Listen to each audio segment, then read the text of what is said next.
Bonjour à tous, j'espère que vous allez bien. Aujourd'hui, j'ai décidé de vous parler d'un parc d'attractions abandonné au Japon. Les parcs d'attractions construits à travers le monde font rêver les plus petits comme les plus grands. Des rires, des sourires, des cris. Mais que se passe-t-il lorsque le bruit des autotamponneuses et des manèges à sensations s'arrête? Lorsque ces décors extraordinaires propices à l'évasion sont vidés de ses visiteurs, il ne reste plus que des manèges rouillés aux allures de films d'horreur. Ce contraste fait aujourd'hui le bonheur des curieux et photographes qui découvrent des bâtiments où l'euphorie de l'époque fait place au silence. Partons ensemble explorer un des parcs abandonnés où le temps s'est arrêté. Le parc se nomme Takakanonuma Greenland.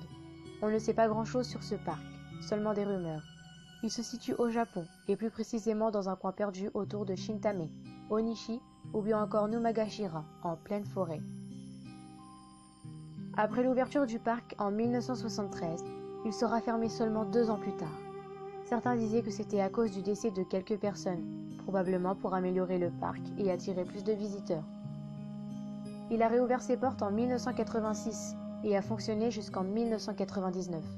Il est fermé car il n'y avait pas assez de visiteurs, ce qui affluait Tokyo et ses groupes de parcs. Le parc surplombe Fukushima, à 250 km au nord de Tokyo. Malheureusement, ce parc a connu de graves accidents, ce qui a produit sa première fermeture. Par la suite, il réouvrira, mais les dettes seront trop lourdes à porter pour le propriétaire qui causera sa fermeture définitive. Il manquait énormément de visiteurs, ce qui n'a pas aidé le parc à rembourser ses dettes. Aujourd'hui, la nature a repris ses droits et a reconquis cet espace. La forêt d'Eizu Wakamatsu a repris ses droits sur la montagne russe, qui n'est plus qu'un serpent d'acier rouillé. En 2006, suite à son rachat par Sony, le parc est entièrement rasé. Cependant, il existe des rumeurs à propos d'un touriste qui se nomme Bill Edwards, qui prétend avoir réussi à se rendre dans le parc en 2007. Apparemment, d'après certaines photos non diffusées, les fantômes de personnes mortes là-bas hantraient les lieux. Pour le moment, plus aucune nouvelle de ce parc n'a été donnée.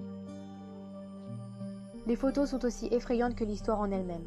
Tout a été laissé intact, mais on pense que des jeunes ont réussi à s'infiltrer pour taguer et casser, car il n'y a aucune caméra et aucune sécurité. Le propriétaire est parti du jour au lendemain, sans jamais donner de nouvelles ni de signes de vie.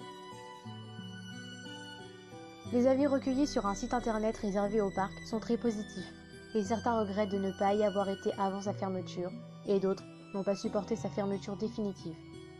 Pourtant, d'après d'autres personnes y étant déjà allées dans le passé, les manèges n'étaient pas stables et menaçaient de décrocher des rails à tout moment. Il n'y avait pas de sécurité, du moins peu. Par la suite, on apprendra que personne ne croyait aux histoires de Bill Edwards. Alors, il a voulu mettre en ligne les photos qu'il avait prises avec son appareil photo lors de son excursion nocturne, et il réalisa qu'il les avait toutes perdues, sauf une.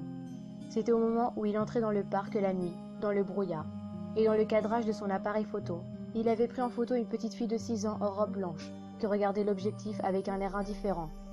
Chacun a son propre avis sur cette histoire. En attendant, beaucoup de mystères n'ont pas été résolus. C'est la fin de cette histoire. J'espère que cette vidéo vous aura plu. N'hésitez pas à liker, à commenter vos idées, vos réactions et à partager autour de vous. Et surtout, n'oubliez pas de vous abonner.